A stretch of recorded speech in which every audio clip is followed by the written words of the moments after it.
las primicias y las ofrendas por pecados por hierro. Esos temas ya los vimos en Levítico. Entonces esa porción no la vamos a estudiar hoy. Ya la estudiamos. Pero hay porciones que no hemos visto, que va del 1 al 16, que será ese nuestro primer punto. Ofrendas vegetales y libaciones. Y del 32 al 41 hay otras dos cosas que pasan. Entonces el segundo punto será del 32 al 36, el caso de un profano. Y el tercer punto, del 37 al 41, la franja en las vestiduras. Estas tres cosas no las hemos estudiado, entonces esperamos en el Señor poderlas cubrir hoy.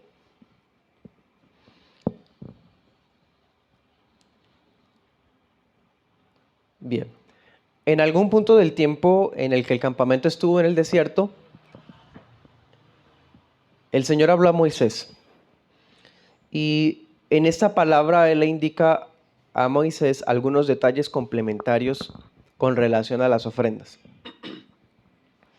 Las ofrendas ya fueron tratadas en su momento en el libro de Levítico. Sin embargo, ustedes han dado cuenta que el libro de Números no es simplemente que copia y pega y repite. No, el libro de Números, cuando toma un tema que ya se ha hablado antes, lo que está haciendo es algo así como actualizarlo.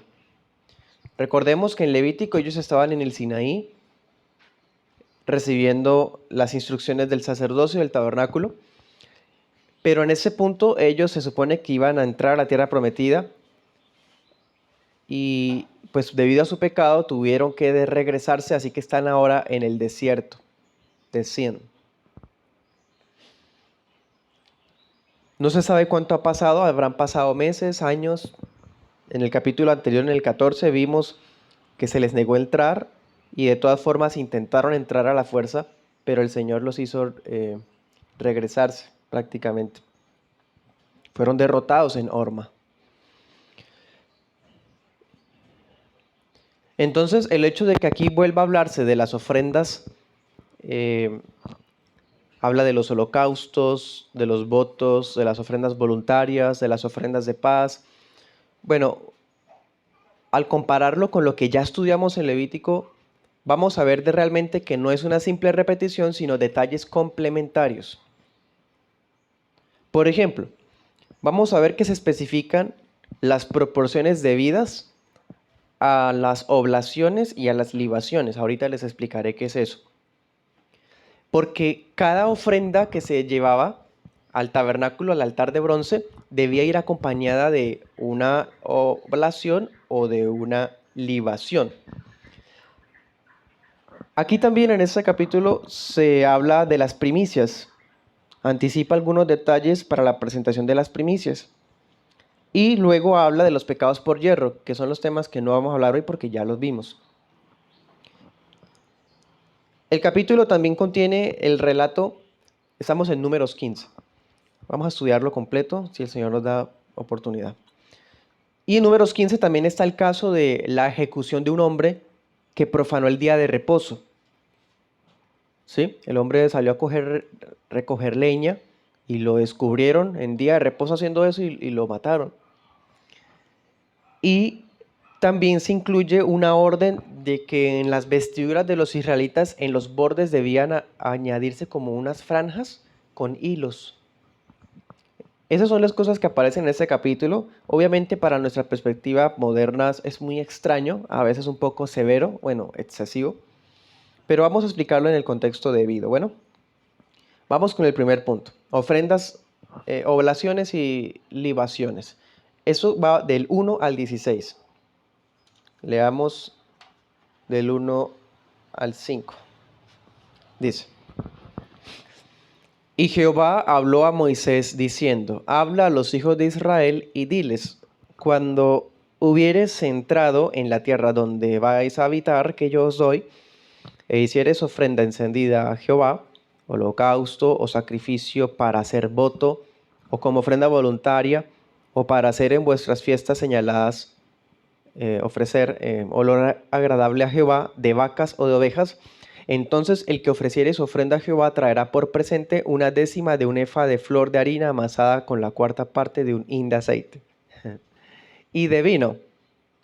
Para la libación ofrecerás la cuarta parte de un hin, además del holocausto o del sacrificio por cada cordero. Bien. Dentro de esta palabra, lo primero que el Señor indica es el tema de las oblaciones. ¿Qué es una oblación? Una oblación es una ofrenda vegetal. Ya eso lo vimos cuando estudiamos Levítico. Hemos estado estudiando desde Génesis hasta Números y en esto hemos tardado unos 10 años, más de 10 años, y vamos acá en Números 15. El tema de las ofrendas vegetales ya lo vimos. Vamos a recordar un poco. Básicamente era que cuando la persona traía un corderito, ¿sí? Que es algo que ya pues tenemos cierto conocimiento los que han leído la Biblia alguna vez en el Antiguo Testamento, que se hacían sacrificios en los tiempos de antes en el templo. Bueno, la gente no solo traía un animalito, la gente traía otra cosa. Además del animalito, de la ovejita, del cordero, carnero, a veces novillos, lo que se llevaba era el animal y se acompañaba con una oblación. La oblación es como decir hoy una torta, ¿sí? Como una masa acompañando a la carne del sacrificio. ¿Sí? Entonces, cada vez que usted lee en la Biblia que alguien ofrece un animal, ahí implícitamente hay una oblación. O sea, no era solamente sacrificar el animal, ahí hay una oblación también, una ofrenda vegetal. Y eso es lo que el Señor está ordenando acá. Porque en Levítico se habla de los requisitos que debía tener el animal, que no debía tener un ojo dañado, que debía estar saludable, que debía ser de un año. ¿Sí? ¿Se acuerdan todas esas cosas? De cierta forma ya nos hemos familiarizado con eso. El animalito debía estar en muy buenas condiciones. Entonces, como Levítico se enfocó tanto en los detalles de la presentación del animalito, no se habló de la oblación. Entonces, en Números, aquí es como si se abriera un paréntesis y nos empieza a hablar de la oblación. ¿Sí? Algo que debe usted darse cuenta, mira el 2 otra vez. Recuerde qué pasó en el 14, lo que vimos la semana pasada. El Señor les dijo que no pueden entrar a la tierra, ¿cierto? Y que van a tener que vagar 40 años hasta que todos se mueran de esa generación y solamente puedan entrar dos, ¿no? Josué y Caleb. Y ahora mira el 15 en el versículo 2. Habla a los hijos de Israel y diles, cuando hubieres entrado en la tierra, el Señor está indicando lo que complementa a las ofrendas, ¿sí? A los distintos tipos de sacrificios que había. Y les está diciendo, cuando entren a la tierra prometida y vayan a llevar un sacrificio al altar, eso es lo que deben acompañar al sacrificio. Entonces, ahora mira el 17, versículo 17, que es una parte que no vamos a abarcar porque ya la vimos. Habló Jehová a Moisés diciendo, habla a los hijos de Israel y diles, cuando hubieres entrado en la tierra a la cual yo os llevo, sí, otra vez. Cuando habla de esta reglamentación de las oblaciones y libaciones y cuando habla de las primicias, menciona el ingreso a la tierra de Canaán. En el capítulo anterior les dijo que no pueden entrar. Y ahora les está diciendo cuando entren. ¿Por qué pasa eso, hermano? Bueno, véanlo con ojos de fe de esta forma. En el capítulo anterior se les negó la entrada debido a la incredulidad. Y en este capítulo, el hecho de que la primera palabra que el Señor les da, después de habérseles negado, les reitera la entrada, es una promesa. Algo así como dando una palabra de aliento a esos hijos de israelitas que tenían que esperarse 40 años para entrar a la tierra que sus padres desecharon. Entonces, aquí en medio de estas reglas, así si se ve todo simplista, realmente hay más, hay una promesa, Dios va a ser fiel a su promesa. Hay un propósito de Dios de colocar eso acá preciso en Números 15. ¿Por qué está esto acá? Bueno, esto está acá para renovar la promesa de que los israelitas sí van a recibir la tierra prometida. Y es más, una prueba de eso, cuando entren, los sacrificios los van a hacer de esta forma. ¿Sí? Entonces no es tan sencillo como que, ay, vea esto tan tan difícil de leer, no me gusta esta parte de números, no hermano, hay riqueza. Entonces, por un lado, Dios está renovando su promesa. Les dijo que no iban a entrar a esa generación, pero la generación que viene tiene la promesa de que sí van a entrar. Bueno, y hay otra cosa que hay en este capítulo. En el capítulo 14, cuando les fue negada la entrada, acordémonos, también lo vimos con Deuteronomio 1, que cuando los israelitas llegaron de haber sido derrotados de Orma, llegaron llorando, ¿se acuerdan? Como a llorar de que habían sido derrotados.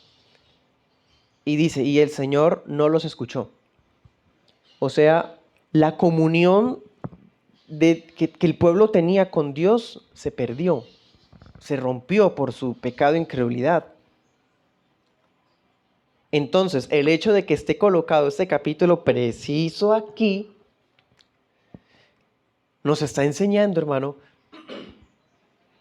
que Dios estaba ofreciéndole a ese pueblo incrédulo que había perdido la oportunidad de entrar a la tierra prometida, una manera de restaurar su relación con Él.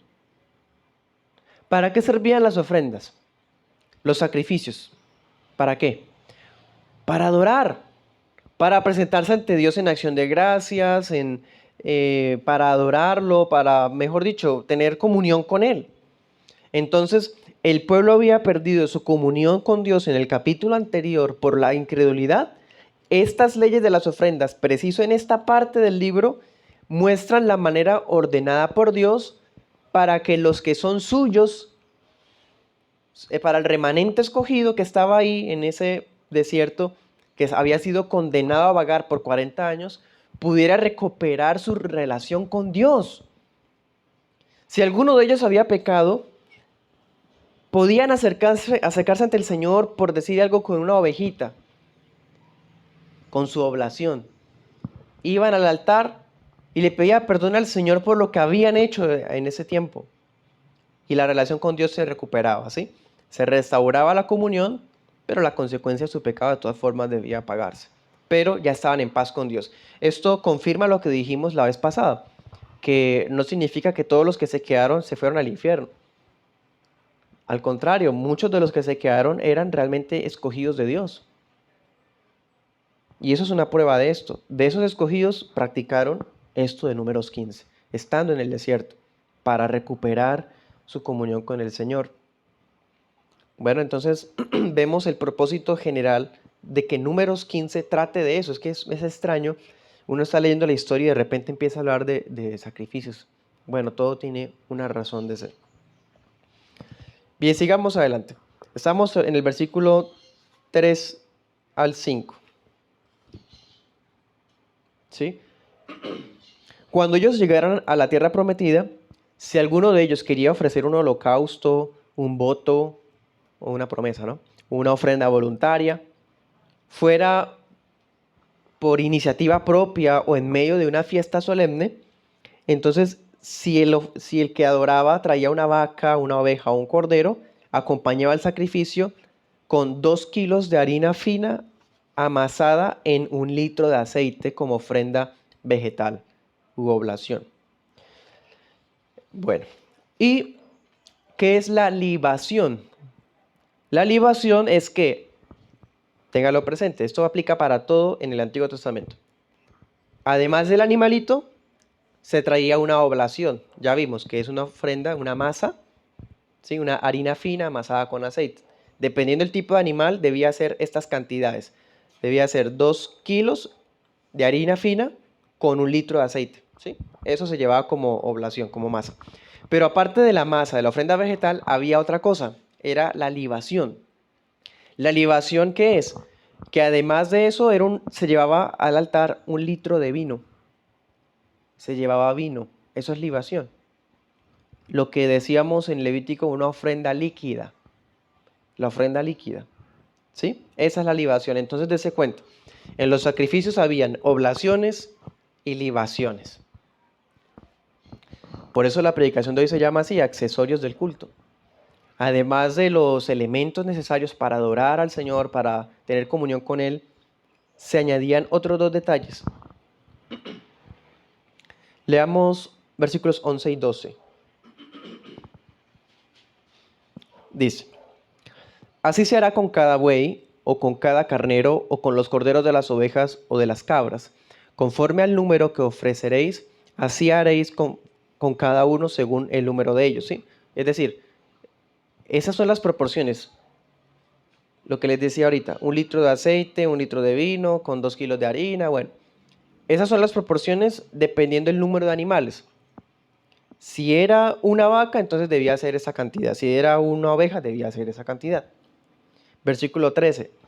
Todo natural hará estas cosas así para ofrecer ofrenda encendida de olor agradable a Jehová. ¿Sí? Aquí está hablando de todo natural, o sea, todo israelita de sangre. ¿Sí? Y dice, de esta forma el sacrificio era considerado de olor grato al Señor. El Señor recibía, aceptaba la ofrenda. Si se hacía como Él ordenaba, con las proporciones que Él ordenaba, a Él mostraba su aceptación. Eso significa olor agradable. O sea, dése cuenta. No es un intento por calmar a Dios y decir, venga, perdóneme por lo que yo dije la otra vez, es que me dejé llevar y venga, le traigo esto. No, no es de esa forma. Es como Dios diciendo,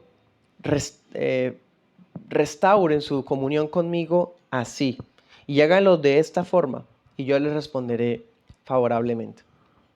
Es Dios mismo el que les enseña a ellos cómo adorarlo. Bueno,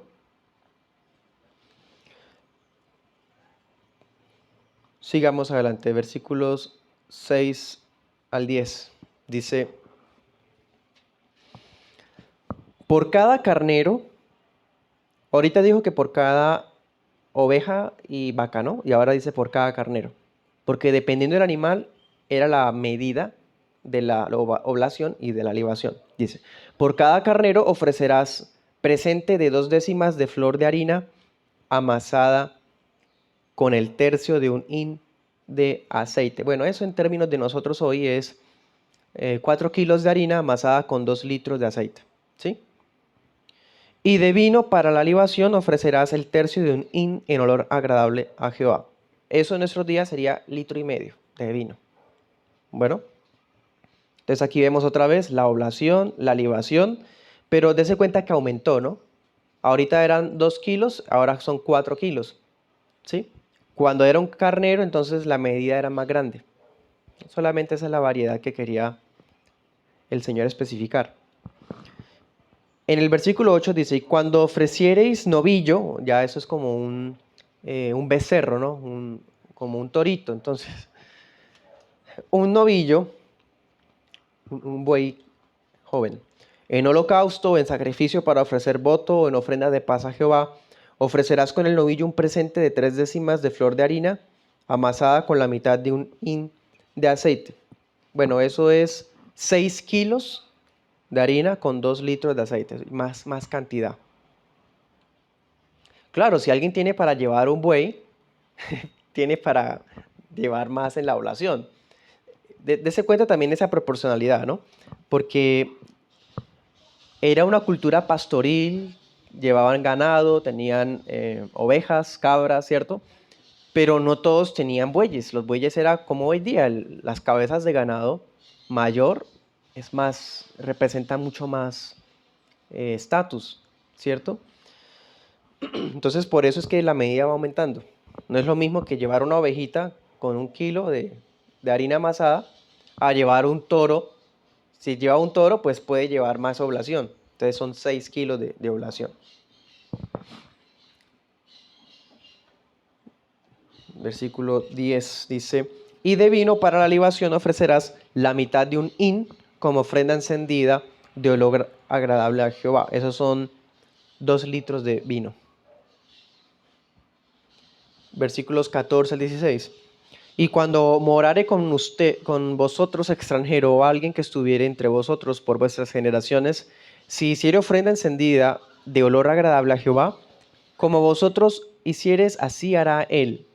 Oh congregación, un mismo estatuto tendréis vosotros y el extranjero que mora con vosotros. Estatuto perpetuo será por vuestras generaciones, como vosotros, así será el extranjero delante de Jehová. Una misma ley y un mismo decreto tendréis vosotros y el extranjero que mora con vosotros. Las instrucciones acaban así. Está diciendo, esto que les he enseñado, con sus proporciones, dependiendo del tipo de animal, va a aplicarles no solo a los israelitas, le aplica también a los extranjeros que quisieran adorar a Jehová. Pensemos un extranjero, un cananeo, bueno, un cananeo no, un etíope, la esposa de Moisés, que era cusita, que ella también quiere adorar al Señor. Entonces, ella, la ley no le cambiaba por ser ella extranjera, era lo mismo. Llama mucho la atención que le dice, como ustedes, así son los extranjeros, o sea, Dios tratándolos igual. Bueno, el estatuto le aplica a los extranjeros del mismo modo. Cada vez que alguien quería llevar una ofrenda debía hacerlo igual, no había diferencia, era igual. ¿Sí? Démonos cuenta, con esto aprendemos y reiteramos algo que vimos en Levítico muchas veces. Dios ordena la forma en que quiere que se le adore. No podemos adorar a Dios como nuestra imaginación o nuestra creatividad dice. Es como Dios lo ordena. Y tan detallista, tan específico es que hasta da medidas, hermano. Digamos que yo fuera un multimillonario y yo quiero llevar un novillo de, mejor dicho, de raza pura, y yo quiero llevar 1 tonelada de harina. Porque Dios no me recibe si yo quiero ser muy generoso aprovechando que tengo mucho dinero. Entonces, no. Así quiera excederse, hay una medida ordenada. Si yo fuera alguien muy pobre y solamente me alcanza para llevar una ovejita o solamente la ofrenda vegetal, yo no puedo decir es que no me alcanza, voy a llevar 1 libra. No, porque la orden es 1 kilo. ¿Me hago entender? O sea, lo que Dios ordena, dice, y así será olor agradable a Jehová. Es la forma como debemos adorar. Bueno, entonces así vimos el primer punto, oblaciones y libaciones. Ahora pasemos al segundo punto, verso 32. El caso de un profano. Leamos 32 al 34. Dice, y estando los hijos de Israel en el desierto, hallaron a un hombre que recogía leña en día sábado. Y los que lo hallaron recogiendo leña lo trajeron a Moisés y a Aarón y a toda la congregación, y lo pusieron en la cárcel porque no estaba declarado qué se le había de hacer. Bueno, ya les dije que la otra parte que nos saltamos es porque ya la estudiamos en Levítico, ¿no? Entonces no vamos a repetirla. El caso es que en este momento se acaba de actualizar las reglamentaciones levíticas relacionadas con las ofrendas. Y de repente aparece otra historia, un fulano que recoge leña y cuando lo pillan, diríamos, haciéndolo en el día de reposo, lo llevan a la cárcel. ¿Por qué está eso acá? ¿Qué sentido tiene ubicarlo aquí? Sería muy banal, hermano, y superficial que alguien diga, es que esto lo puso Moisés porque se le olvidó o no supo dónde colocarlo, entonces, ¡pum!, lo metió ahí. Y entonces, por eso uno lee y se siente como los cambios, porque eso es como un recorte y pegue de historias. No. Acabamos de decir por qué están esas leyes acá, preciso ahí. Bueno, el hecho de que eso esté acá también tiene un propósito. Mira el verso 30 y 31. Arribita, literalmente pegadito. Cuando habló de los pecados por yerro, o sea, cuando alguien pecaba sin darse cuenta, debía llevar un tipo de ofrenda, con su oblación y con su libación. ¿Sí? Pero ¿qué pasaba si el que peca lo hizo sabiendo? O sea, no es un pecado por yerro, es un pecado deliberado. Mira lo que dice el 30. La persona que haga algo con altivez, sea natural o extranjero, injurió a Jehová. La tal persona será cortada en medio de su pueblo. 31. Por cuanto tuvo en poco la palabra de Jehová e invalidó su mandamiento, ciertamente tal persona será cortada, su iniquidad será sobre ella. Miren eso. Hay una diferencia entre pecar por yerro y pecar por altivez. ¿Qué es pecar por yerro? Cuando uno peca por ignorancia. No sabía, ya se me mostró, bueno, entonces me arrepiento y tenía que llevar una ofrenda dependiendo qué había hecho y dependiendo de mi condición económica podía llevar lo que ya vimos, un novillo, un carnero, un cordero, ¿cierto? Pero ¿qué pasa si el que peca lo hace con altivez? O sea, sabiéndolo, no le importa. Se mete a lo que sabe que está mal. Bueno, para él no hay sacrificio. ¿Se da cuenta? Para él no hay. ¿Qué va a pasar con él? Dice, será cortado. Bueno, la historia del profano es un ejemplo de pecado por altivez. Por eso esa historia está acá. A propósito de pecados deliberados que aparecen en este contexto, el Espíritu Santo coloca esa historia acá. El cuadro de un hombre que profana el día del Señor, ¿sí? Altivamente. O sea, ese es el ejemplo de un pecado que no admite ofrenda. El Señor dice, ustedes pueden restaurar la relación conmigo a través de estos medios. Háganlo como yo lo ordeno y será agradable para mí. Pero si alguno peca deliberada, con obstinación, ¿sí? Voluntariamente, de manera cínica, bueno, ese no restaura la relación con el Señor. Bien. Descubren, ya lo leímos, descubren a un fulano que recoge leña en el desierto en el día de reposo. La gente se da cuenta y saben que eso está prohibido. En Éxodo 31:15 y en Éxodo 35:2, la ley dice que el que profanara el día de reposo debía morir. 2 veces ya se había dicho que había pena de muerte para el que rompiera el día Shabbat, el día de reposo. Y este fulano, de todas formas, habiendo 2 leyes sobre el tema, sale y recoge leña. Por eso la gente se alarma y lo llevan ante Moisés para ver qué deben hacer.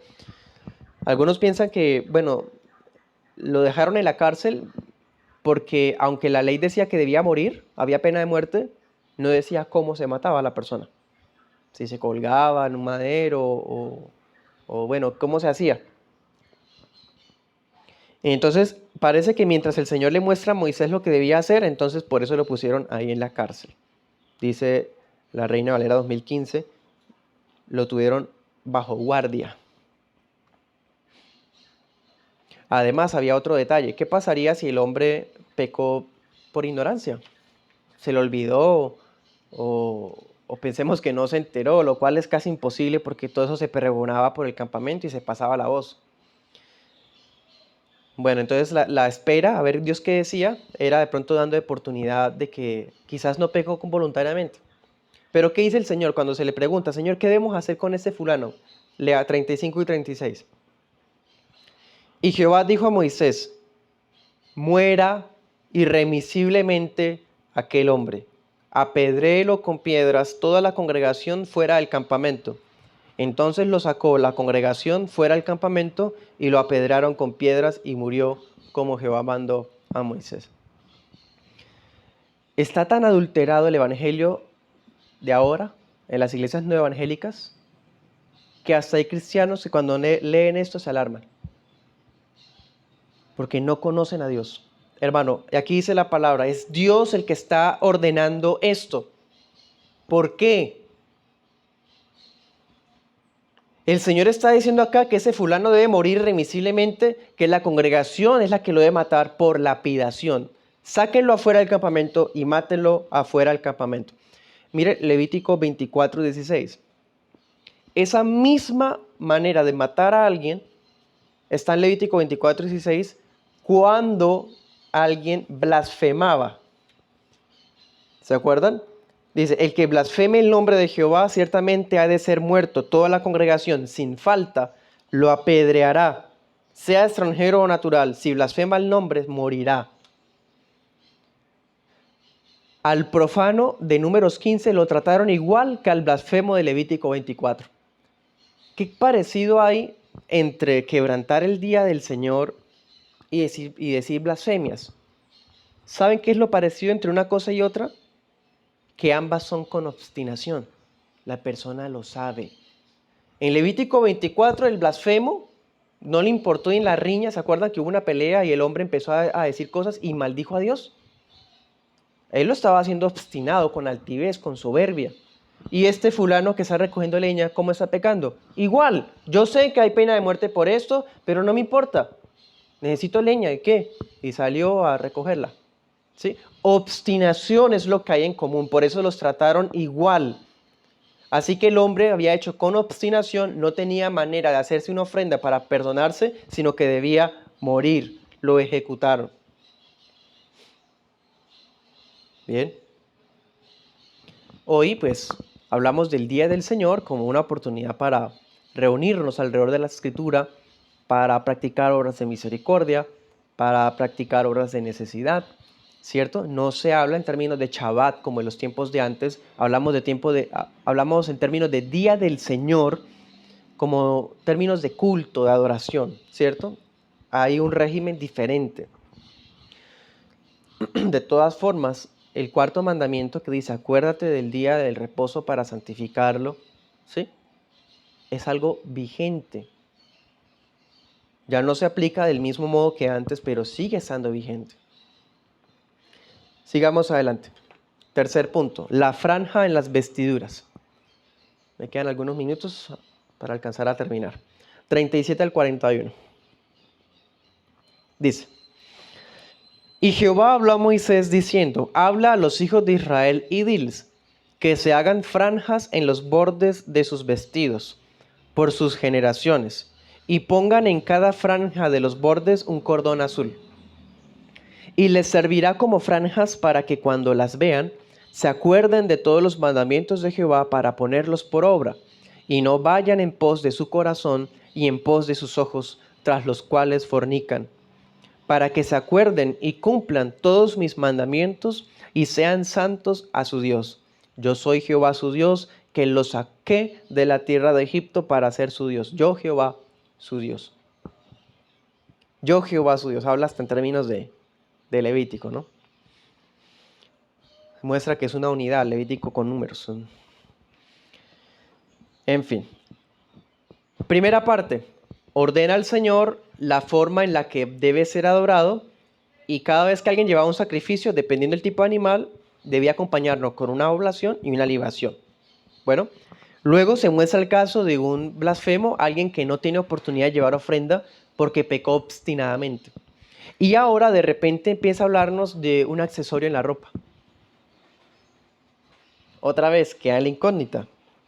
¿Por qué eso está aquí?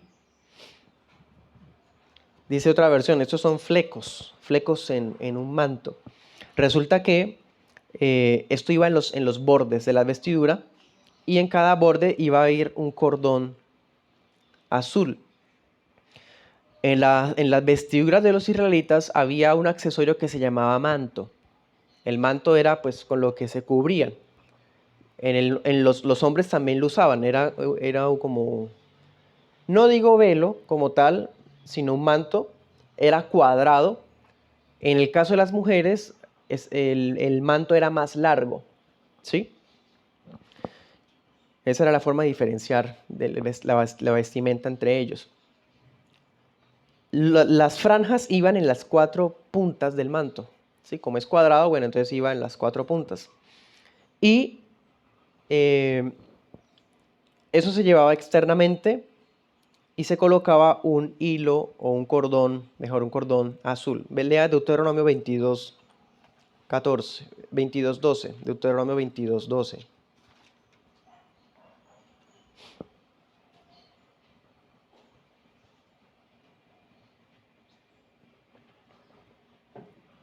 Te harás flecos en los cuatro bordes de tu manto con que te cubras, ¿sí? Aquí no se especifica si es cuadrado, un accesorio cuadrado, si es externo y si es para cubrirse, ¿no? Entonces queda ahí. En Deuteronomio se recuerdan varias cosas, entre esas esto. ¿Para qué servía esto, hermanos y amigos? ¿Para qué servía? ¿Qué dice literalmente? Tenía la finalidad de recordarles todos los mandamientos. Claro, ¿qué hubiera pasado? Veámoslo así. ¿Qué hubiera pasado si el fulano de la leña hubiese tenido las franjas? Quizás se hubiera acordado más seriamente del tema. Pensemos. ¿Qué hubiera pasado si el día de la murmuración, cuando todos empezaron a quejarse, hubieran visto, de pronto se hubiese evitado todo lo que pasó? O sea, eso tiene la finalidad de que recuerden los mandamientos de Dios, para que los pongan en práctica. No es simplemente, yo sé que acuérdate del día de reposo para santificarlo. No, no era solamente para recordar, sino también para practicarlo. Por eso se colocaba muy cerca de los brazos prácticamente. ¿Sí? Y otra cosa, mira otra finalidad en el 39, véalo. No solamente es para recordarles, sino prácticamente para advertirlos de no irse tras lo que ven, tras lo que piensan ellos mismos. Mire esa lección tan impresionante. Dice la Reina Valera 2015. Para que no vayan en pos de su propio corazón y de sus propios ojos. Mire otro detalle del falso evangelio moderno. Lo que sientas en tu corazón, hazlo. ¿Sí? Tienes paz en tu corazón, entonces es porque tal cosa. Mire cómo es diferente el falso evangelio con las escrituras. Dios está diciendo, no vayas, lo que te diga tu corazón no lo hagas. El corazón es engañoso, hermano. El corazón fue el que hizo que el fulano de la leña saliera a recoger leña. Fue el corazón de los espías, de los 10 espías murmuradores, lo que los llevó a decir todo lo que dijeron. Eso fue lo que sintieron en su corazón, que eran como grillos, que la tierra se los tragaba, que los muros eran grandes como el cielo. Eso fue del corazón de ellos y se murieron. Por culpa de ellos se quedaron 40 años vagando. No podemos ir tras lo que nuestros ojos o nuestro corazón o nuestros propios pensamientos o nuestras propias opiniones nos dicen. Dice el Señor, para que no se prostituyan. ¿Por qué el Señor habla en términos tan pesados? O sea, ¿por qué dice que eso es prácticamente fornicación? ¿Por qué serle infiel a Él? O lo adoramos como Él ordena o lo hacemos como nuestro corazón lo dice. Una o dos. Y hacerlo como nuestro corazón lo dice es ser infieles al pacto. ¿Es qué? Prostituirse, fornicar contra el Señor, adulterar contra el Señor. Por eso se habla de esa manera. Entonces las franjas eran un método visual conmemorativo para recordarle al pueblo su deber de practicar la palabra y de no irse a lo que ellos en su corazón sentían hacer. Y hay otro detalle, una pregunta, ¿por qué azul? Ustedes saben que no tenemos el interés de averiguar qué significan los colores para qué tal cosa y la otra. No, eso sería alegorizar. Pero uno no puede ignorar algo. Ya ese tema lo vimos. Éxodo 26, Éxodo 27, Éxodo 28 muestran en varios versículos el color azul. ¿Se acuerdan qué cosas? En dos.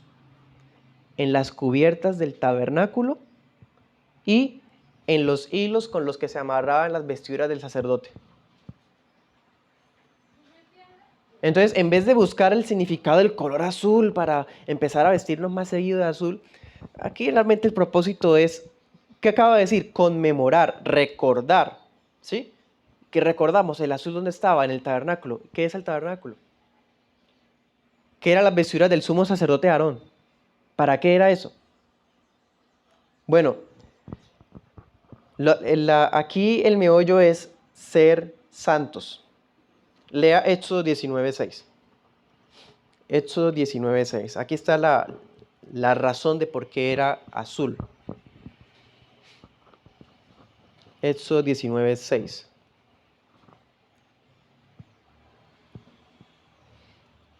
Dice, ustedes me serán un reino de sacerdotes, una nación santa. Ahí está la razón de por qué era azul. ¿Por qué? El azul era el color que se usaba en las mantas del tabernáculo, hasta el velo de la entrada al tabernáculo tenía azul. El sacerdote, el sumo sacerdote, tenía azul. Le está recordando al pueblo que ellos son sacerdotes para el Señor. Son un pueblo santificado para el Señor, llamados a santidad. Dios los había sacado de Egipto para ser el Dios de ellos. Entonces el color azul les recordaba el tabernáculo, las vestiduras sacerdotales, un recordatorio de que ellos también eran un sacerdocio para el Señor. Así como los cristianos hoy, no hay un sacerdote, una casta sacerdotal, o que los pastores son los sacerdotes. No, aquí todos son sacerdotes. Todos están llamados a santidad, a recordar la palabra, a practicarla, a no irnos detrás de lo que nuestros ojos nos muestran o nuestro corazón siente. Amén. Para terminar, les voy a decir 3 aplicaciones. Primera, en el primer punto vimos oblaciones y libaciones. Hubo un detalle que se reiteró, ¿se acuerdan? Era que la misma norma aplicaba para nacionales y para extranjeros. Ese detalle es resaltado y es muy interesante porque en Levítico ya se había dicho eso, que era una norma igual para todos. ¿Saben? Eso anticipa algo. Y acuérdense que se estaba tratando al extranjero y al israelita por igual. Eso está anticipando algo, hermano, para nosotros hoy. Estaba anticipando que a la iglesia no solamente iban a estar los judíos, sino que iban a ingresar los gentiles, nosotros. Y que íbamos a ser tratados igual que los israelitas, íbamos a ser anexados al pueblo de Israel a través de sangre. Sangre. La sangre de las ofrendas. Bueno, sangre, los sacrificios con sangre. Bueno, el ingreso de nosotros, no siendo judíos, al pueblo de Dios, no descansa en nada en nosotros. Nada en nosotros, sino en la sangre del Cordero, que era representado en esos sacrificios. Bueno, entonces Dios está hablando aquí de la asamblea del pueblo, de la iglesia de Israel, como la unión de naturales extranjeros. Eso es un cuadro de la iglesia universal. Somos la unión de muchos pueblos, pero somos un solo pueblo.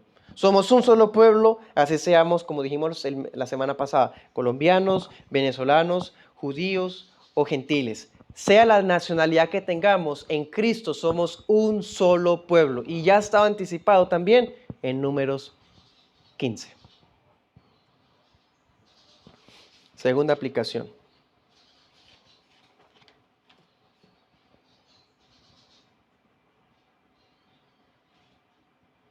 ¿Qué hay de ese caso tan fuerte? ¿Por qué? Es que es muy pesado. ¿Por qué mataron a ese hombre solo por recoger leña? De pronto tenía frío y quería recoger leña para calentar a su familia.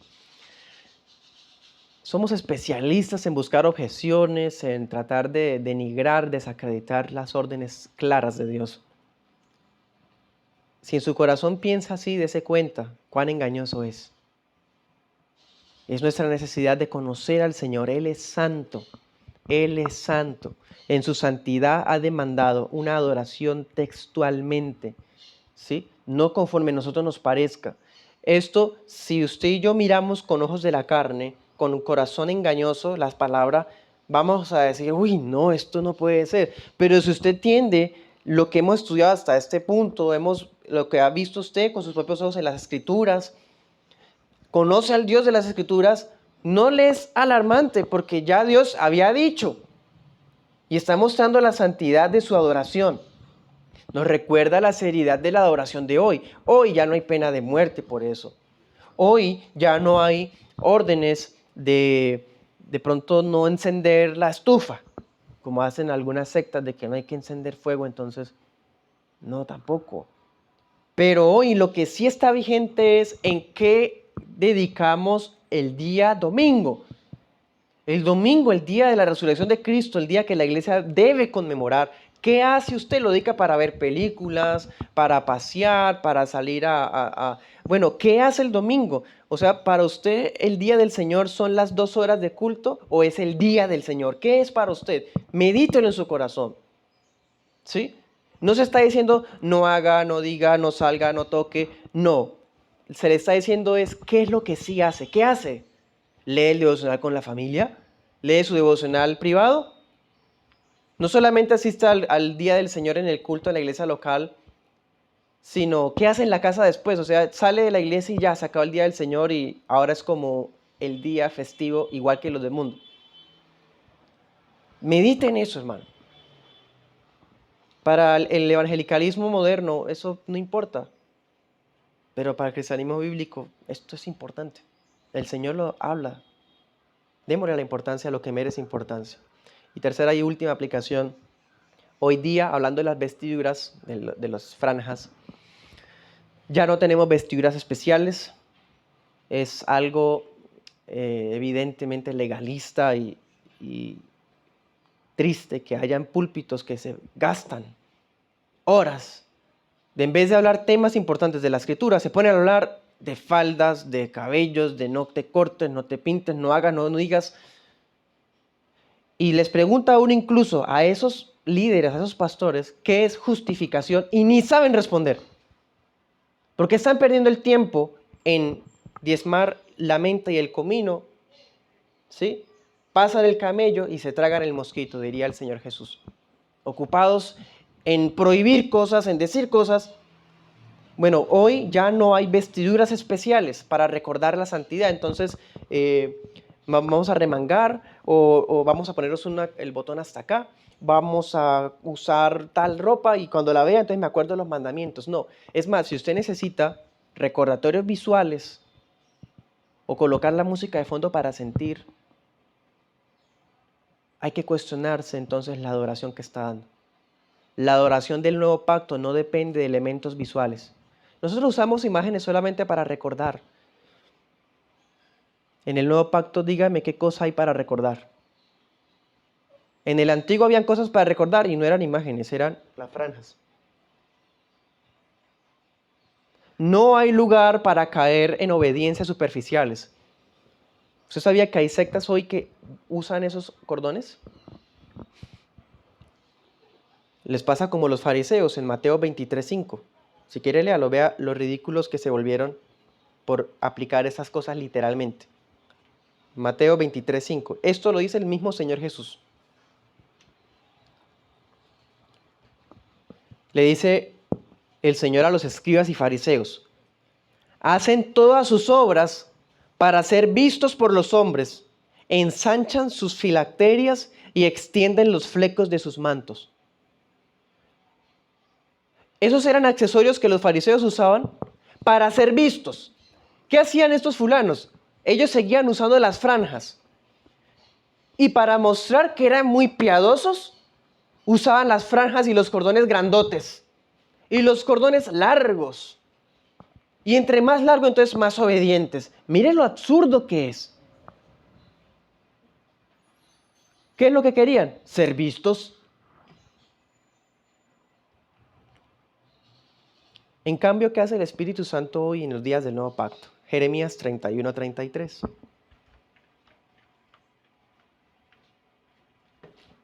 Podría citarles Hebreos, porque eso está en Hebreos también, que en el Nuevo Testamento, pero quiero que lo hagamos desde el Antiguo. Jeremías 31:33. Veamos el 31 para que sepan de qué está hablando. Dice: he aquí que vienen días, dice Jehová, en los que haré un nuevo pacto. Bueno, entonces está hablando del nuevo pacto. Ahora mira el 33. Este es el pacto que haré con la casa de Israel después de aquellos días. Dice Jehová: pondré mi ley ¿en dónde? ¿En dónde? En sus vestiduras. ¿En dónde, hermano? ¿En dónde está la ley escrita en los días del nuevo pacto? ¿En dónde la podemos mirar para recordarla? Para ponerla por obra y no irnos tras nuestro corazón y nuestros ojos.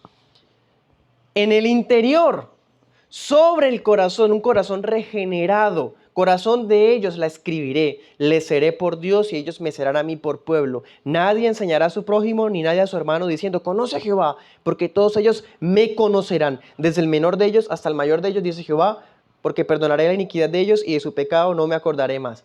¿Quiénes son los miembros de la iglesia en términos universales y espirituales? Aquellos que han sido perdonados de sus pecados, que conocen al Señor. Y por lo tanto tienen la ley de Dios escrita en su corazón.